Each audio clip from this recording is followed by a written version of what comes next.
Dear friend, Hindi medium student के लिए macro economics बता चुका हूं। अब बारी है इंडियन इकोनॉमिक डेवलपमेंट यानी कि भारतीय आर्थिक विकास की, जहां पर मैंने कुछ चैप्टर को कंबाइन करके वीडियोस तैयार किया है ताकि जल्दी जल्दी, क्योंकि 5 दिन के अंदर आपको सब कुछ पढ़ना है, तो जल्दी आज मैं जिसके बारे में बता रहा हूं वो है चैप्टर 1 और चैप्टर 2, यानी कि स्वतंत्रता की पूर्व संध्या पर भारतीय अर्थव्यवस्था और भारतीय अर्थव्यवस्था की विकास नीति अनुभव 1947 टू 1950 तक कैसा था।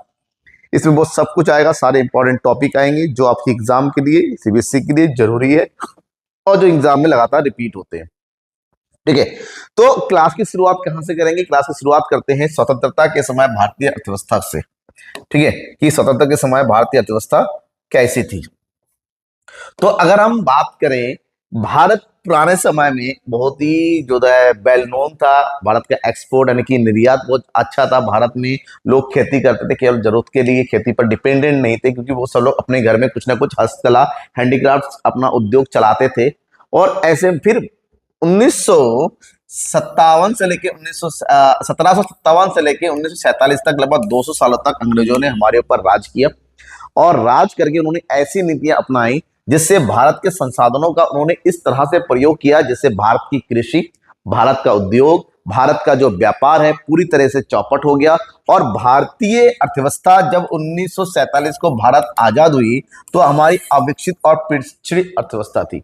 जो अंग्रेजों के आने से पहले भारत जो है विश्व में प्रसिद्ध था अपने कपड़ों के व्यापार के लिए, अपने मसालों के लिए, अपने ज्वेलरीज के लिए। ब्रिटिश ने आके यहाँ पर सब कुछ बर्बाद कर दिया, क्योंकि उन्होंने जो कुछ भी किया केवल केवल अपने फायदे में और भारत में अपने व्यापार को बढ़ाने के लिए।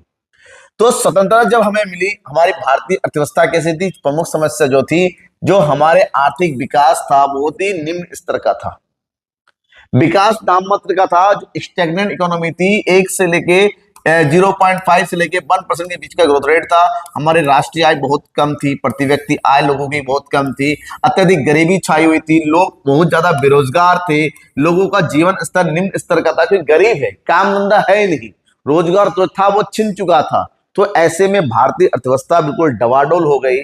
जो लोग अपने हस्तशिल्प पर, हस्तकला के पर, हैंडीक्राफ्ट पे जो है लोग जुड़े हुए थे, वो अब मजबूरी में कृषि पर जुड़ गए। इसे भारतीय अर्थव्यवस्था अब जो है कृषि प्रधान अर्थव्यवस्था बदल गई थी और भारत का औद्योगिक विकास बिल्कुल खत्म हो गया था। तो हस्तशिल्प खत्म करके अंग्रेजों ने यहाँ पर कोई नया उद्योग भी नहीं शुरू किया। ऐसे में अगर हम समझे कि अंग्रेजों के आने के बाद भारत का जो व्यावसायिक संरचना है, ऑक्यूपेशनल स्ट्रक्चर था, वो कैसा था? नॉर्मली जैसे मैंने कहा, अंग्रेजों के आने से पहले सब लोग जो खेती करते थे वो उतना ही करते थे जिससे उनके घर का पेट भर जाए।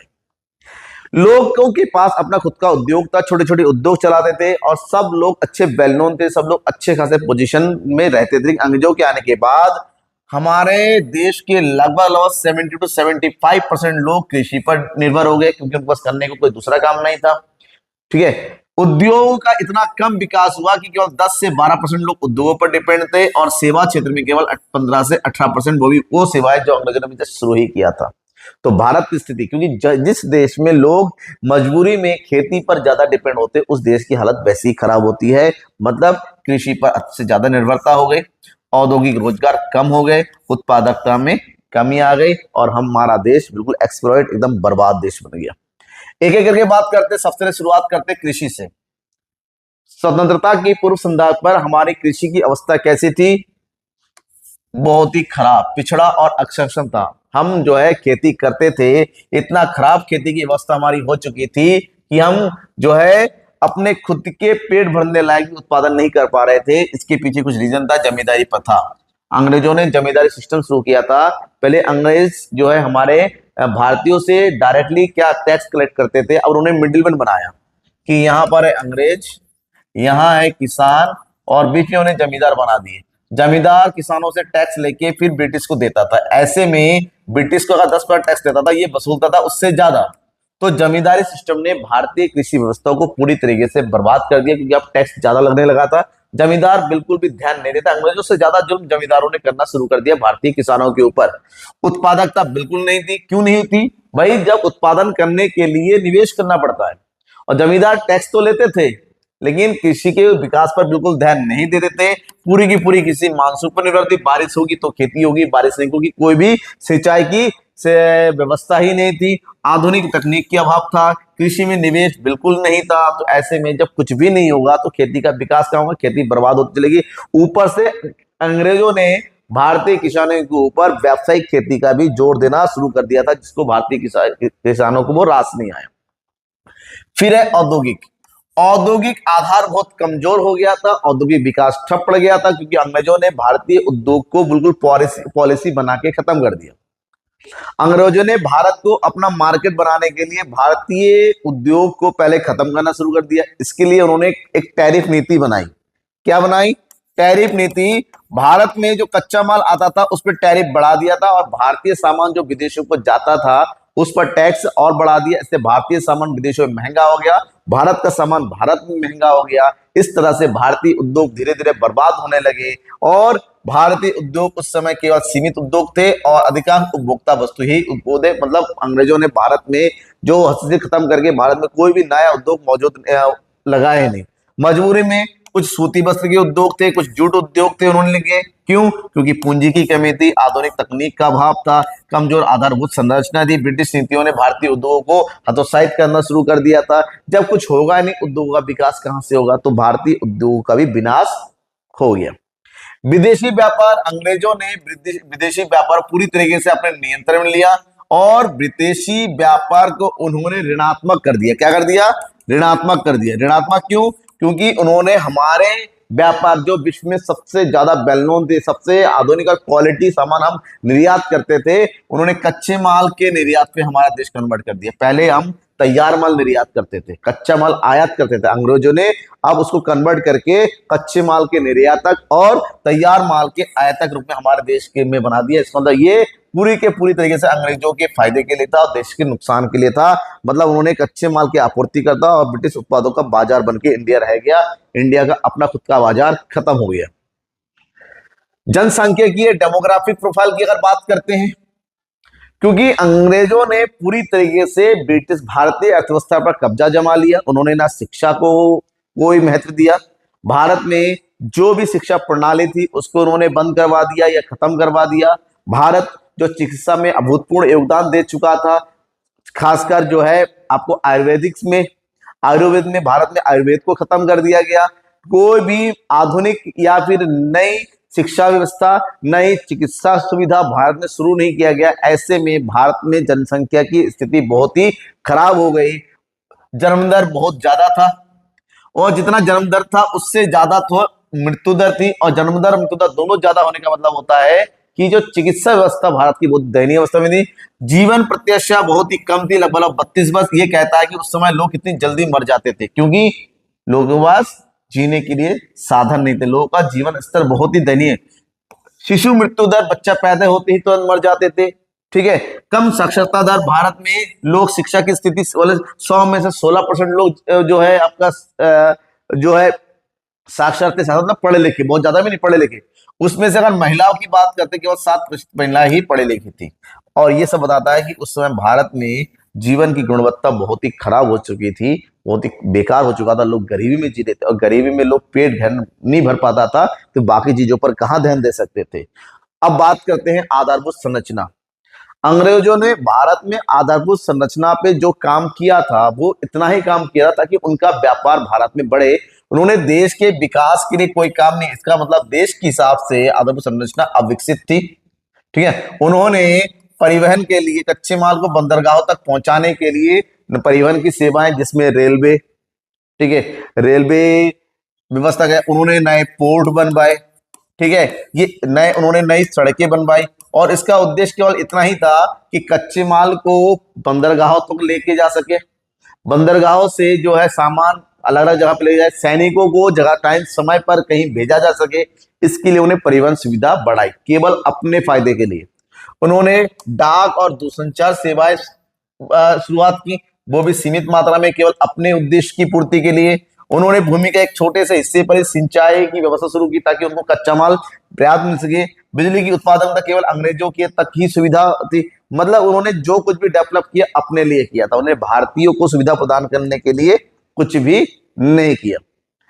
1947 में भारतीय अर्थव्यवस्था का समग्र आकलन अगर करते हैं, भारतीय अर्थव्यवस्था का विकास करते हैं, अगर समझते हैं, उस समय भारत में बहुत ज्यादा गरीबी छाई हुई थी, भारत में बेरोजगारी बिल्कुल चरम सीमा थी, भारत की कृषि पिछड़ चुकी थी, भारत का औद्योगिक बिल्कुल कमजोर हो चुका था, भारत की आधारभूत संरचना बिल्कुल कमजोर घटिया किस्म की थी, और भारत में लोगों का जीवन स्तर बिल्कुल निम्न स्तर का था। मतलब कहे भारत एक एक्सप्लॉयटेटिव इकोनॉमी में कन्वर्ट हो चुका था अंग्रेजों के समय में। अब इस चैप्टर से कुछ क्वेश्चन पूछे जाते हैं, जैसे 1 नंबर में व्यावसायिक संरचना को परिभाषित करें। 1947 में जीवन प्रत्याशा क्या थी? तो जीवन प्रत्याशा मतलब एवरेज लाइफ एक्सपेक्टेंसी, जिसका आंसर होगा कितना? 32 वर्ष। ठीक है।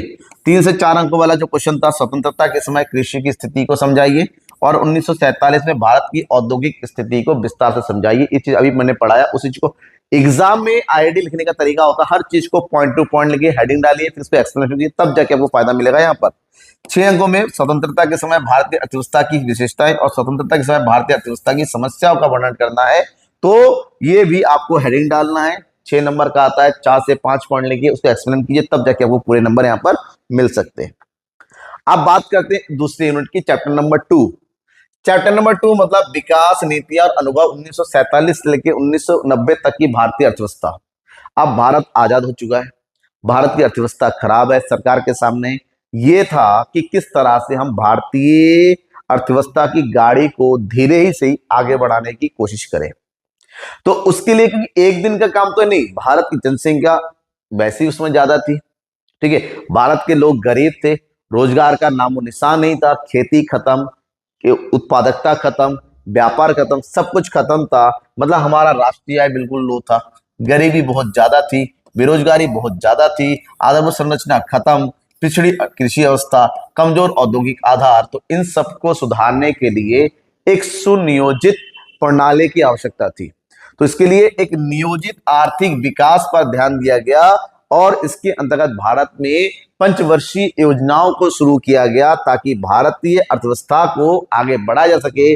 और इन सब के लिए सरकार के साथ साथ निजी व्यक्तियों का होना, क्योंकि सरकार केवल निजी व्यक्तियों के ऊपर छोड़ना नहीं चाहती थी और सरकार अपने आप सब कुछ भी नहीं करना चाहती थी, जो है कुछ चलते। ऐसे में सरकार और निजी क्षेत्र दोनों को आगे बढ़ा के सरकार काम करना चाहती थी। इसके लिए भारत ने मिश्रित अर्थव्यवस्था प्रणाली को चुना ताकि देश में सार्वजनिक क्षेत्र और निजी क्षेत्र दोनों मिलकर देश को आगे बढ़ा सके।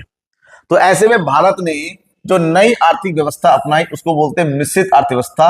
ये एक ऐसी आर्थिक व्यवस्था होती है जहां पर देश में निजी क्षेत्र और सार्वजनिक क्षेत्र दोनों मिलकर आर्थिक गतिविधियों को उत्पादन के लिए कार्य करते हैं और दोनों ही बाजार शक्तियां और सरकारी योजनाएं साथ साथ देश की गाड़ी को आगे बढ़ाती है।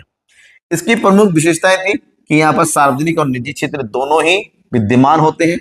इसमें महत्वपूर्ण उद्योगों पर सरकार का नियंत्रण रहता है, जो देश की आधारभूत उद्योग, ठीक है, जैसे आयरन स्टील का वाला, इलेक्ट्रॉनिक्स उद्योग, ऑयल इंडस्ट्री, ठीक है, आपको डिफेंस, ये सब सरकार के पास था। और जो उपभोक्ता के उपयोग के लिए है बाजार तंत्र पर, जैसे छोटे मोटे सामान, इलेक्ट्रॉनिक्स आइटम हो गया, कंज्यूमर आइटम, ये सब जो है निजी क्षेत्रों को छोड़ दिया गया। इसका उद्देश्य था देश में गरीबी को कम से कम करना, आर्थिक विकास को बहुत तेजी से बढ़ाना, रोजगार उपलब्ध कराना और देश को आत्मनिर्भरता प्राप्त करना। ये था आर्थिक विकास के लिए मिश्रित अर्थव्यवस्था चुनने का। अब मिश्रित अर्थव्यवस्था में सबसे जरूरी था कि हम किस प्रकार से योजनाएं बनाएं। तो आर्थिक योजनाएं, इकोनॉमिक प्लानिंग करने पर जोर दिया गया और उस समय एक थे हमारे महोदय प्रोफेसर पीसी महालनोबिस साहब, जिनको भारतीय नियोजन के पिता कहा जाता है। इन्होंने कहा कि अगर भारत में सही तरीके से विकास को तेजी से आगे बढ़ाना है तो हमें शुरू करना पड़ेगा पंचवर्षीय योजनाएं। तो उनके सुझाव से भारत में पंचवर्षीय योजनाओं को शुरू किया गया, मतलब 5 वर्ष में, शॉर्ट नहीं, लंबे समय अवधि के लिए, जो भी लंबे समय के लिए तय किया जाएगा उसके नीचे जो बजट बनेगा उसी को पूर्ण करने के लिए बनेगा। और पहला 5 वर्षीय योजना है 1 अप्रैल 1951 को शुरू किया गया। हालांकि बाद में जो है अंतिम पंचवर्षीय योजना, 12वीं पंचवर्षीय योजना है, इसको खत्म कर दिया गया, जो कि 2012 में से लेकर 2017 तक थी। उसके बाद पंचवर्षीय योजना को खत्म कर दिया गया और इस पंचवर्षीय योजनाओं को देखरेख करने के लिए एक प्राधिकरण बनाया गया जिसका नाम है नियोजन योजना आयोग, प्लानिंग कमीशन।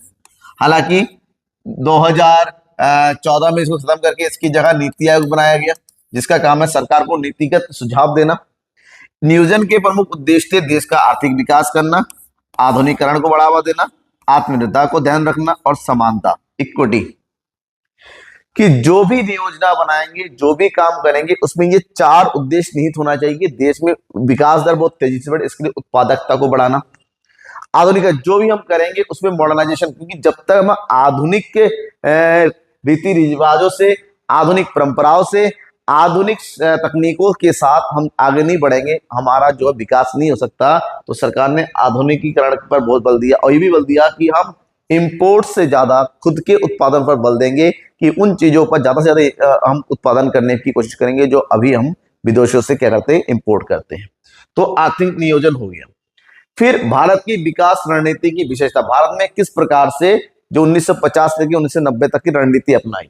भारत ने औद्योगिकरण, इंडस्ट्रियलाइजेशन, तेजी से उद्योगों को बढ़ाने पर जोर दिया, निजी क्षेत्र को नियमित किया ताकि निजी क्षेत्र जो है आउट ऑफ कंट्रोल ना हो पाए, लघु उद्योगों को संरक्षण प्रदान किया ताकि देश में लघु क्षेत्र का भी विकास हो सके, ताकि ग्रामीण क्षेत्र में रोजगार को बढ़ाया जा सके। व्यापार नीति को आयात प्रतिस्थापन तय किया गया कि हमें इंपोर्ट ना करना पड़े, उन चीजों का हम उत्पादन ज्यादा करेंगे। इसके लिए सरकार ने अलग अलग योजनाएं बनानी शुरू कर दी। सबसे पहली थी औद्योगिक नीति, इंडस्ट्रियल पॉलिसी। भारत ने उद्योगों के विकास के लिए कई सारी नीतियां बनाई, जिसमें सबसे महत्वपूर्ण था औद्योगिक नीति संकल्प 1956, इसको शॉर्टकट में IPR 1956 के नाम से जाना जाता है। यह उस समय भारतीय उद्योगों के लिए एक बिल्कुल सबसे ज्यादा महत्वपूर्ण योजना थी, और इस नियोजन यानी कि इस योजना के तहत IPR, Indian industrial policy resolution के अंतर्गत कुछ काम किए गए जो भारतीय उद्योगों में मील का पत्थर। सबसे पहले तो भारत एक मिश्रित अर्थव्यवस्था थी, जिसमें प्राय जो सरकारी क्षेत्र को नंबर 1 पे और निजी क्षेत्र को सेकंड स्तर पर रखा गया। इस नीति के अंतर्गत उद्योगों को 3 श्रेणियों में बांटा गया। कितने श्रेणियों में एग्जाम में आता है, ये 3 श्रेणियों में बांटा गया। नंबर 1 वो श्रेणी जिसमें केवल सार्वजनिक क्षेत्र के उद्योगों ही काम कर सकते हैं, और ये देश के विकास के लिए सबसे इंपॉर्टेंट, जैसे रक्षा क्षेत्र, परमाणु क्षेत्र, रेलवे हो गया, ठीक है। इसके अलावा विभिन्न केमिकल, ठीक है, जो हैवी केमिकल है वो सब कुछ जो है इसके अंतर्गत रखा गया, जहां पर केवल सरकार ही काम करेगी, जिससे डायरेक्टली देश की संप्रभुता, देश की सुरक्षा जुड़ा हुआ रहता है।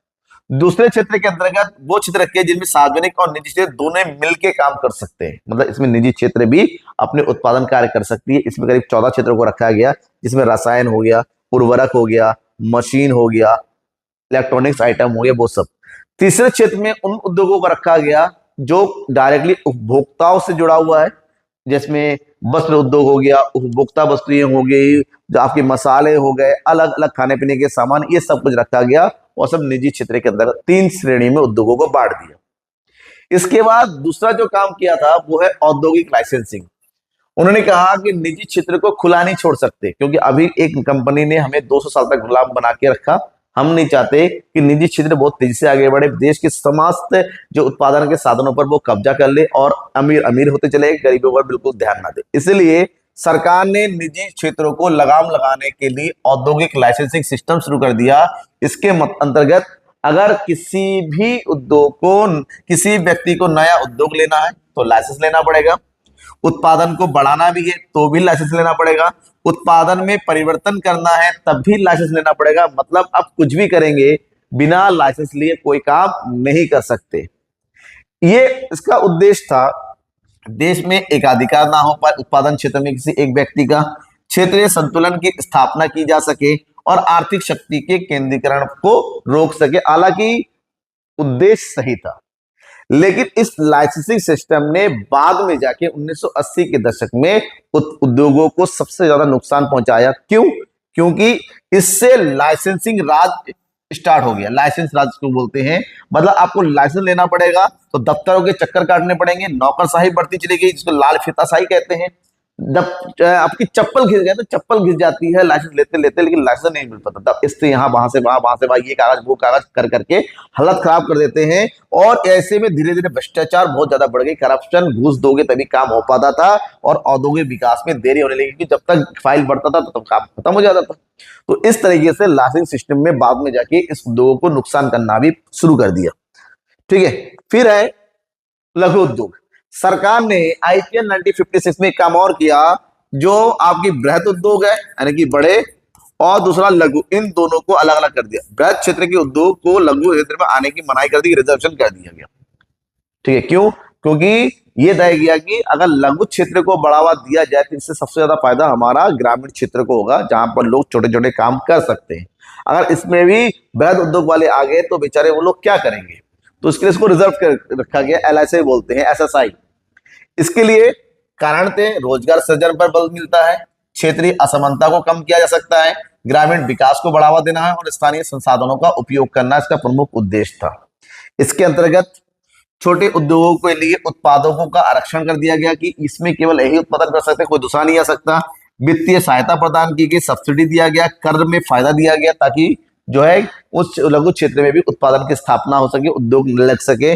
और बाद में इसका बहुत अधिक विकास हुआ और आज भी भारत की जीडीपी में लघु क्षेत्र का अच्छा खासा योगदान है। लोग घरों में अच्छा खासा काम करते हैं, जैसे पैकेजिंग करना, टोकरी बनाना, ताले बनाना, छोटे मोटे और काम करना, प्लास्टिक के काम करना, पैकेजिंग आइटम तैयार करना, मोमबत्ती बनाना, ठीक है, इसका अगरबत्ती बनाना, ये सब जो है इसके अंतर्गत आता है। नमकीन बनाना, ठीक है।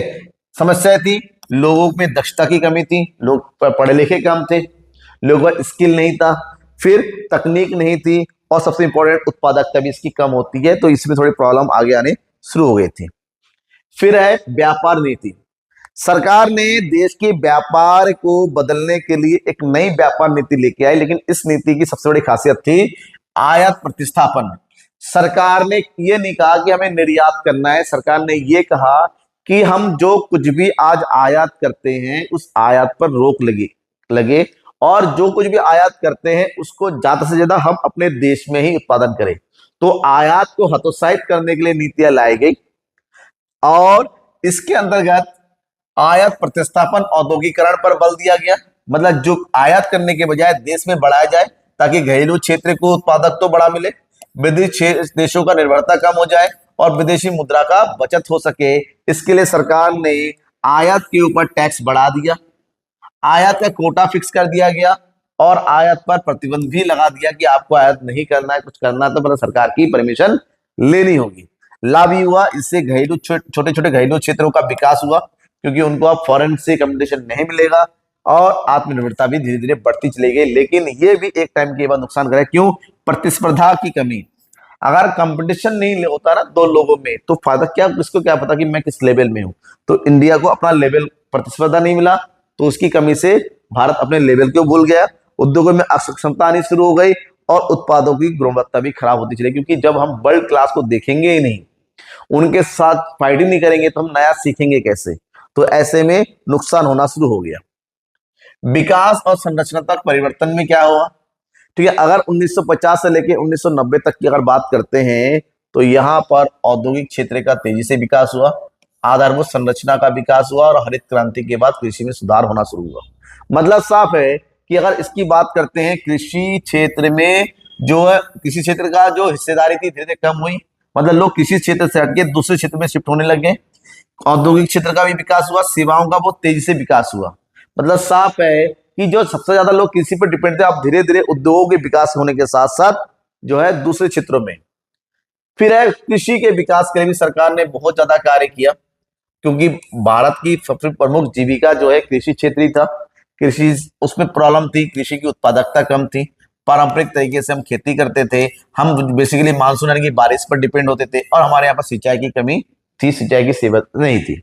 सरकार ने इन सब की समस्या को सुलझाने के लिए भूमिगत सुधार किए, हरित क्रांति पर बल दिया, संचागत ऋण प्रदान किए और सिंचाई की विकास पर विशेष जोर दिया। और इसके लिए सरकार ने बहुत सारे कार्य किए। क्या कार्य किए? सबसे पहले भूमि सुधार।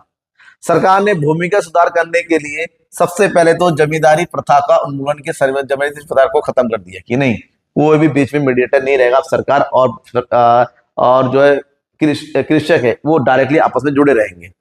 भूमि की सीमा तय कर दी, किसी के पास एक निश्चित सीमा से ज्यादा खेती नहीं हो सकती, ज्यादा है तो सरकार अपने कब्जे में लेके उसको, जिनके पास खेती नहीं उनमें बांट देने का काम कर दिया।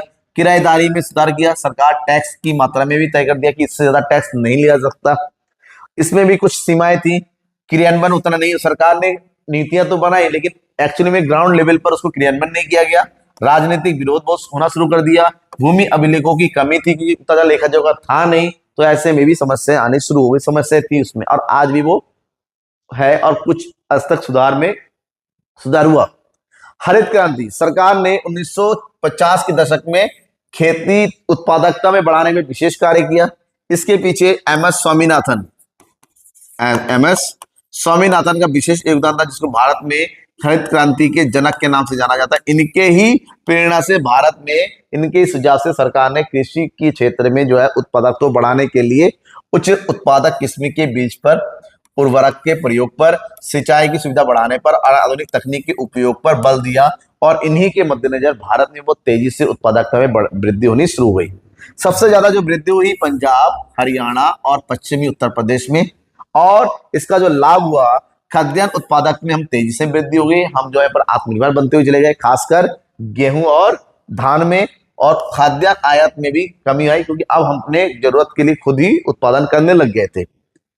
समस्या ये थी कि ये क्षेत्रीय असमानता सारे पूरे देश में हर क्षेत्र में इसका फायदा नहीं पहुंच पाया।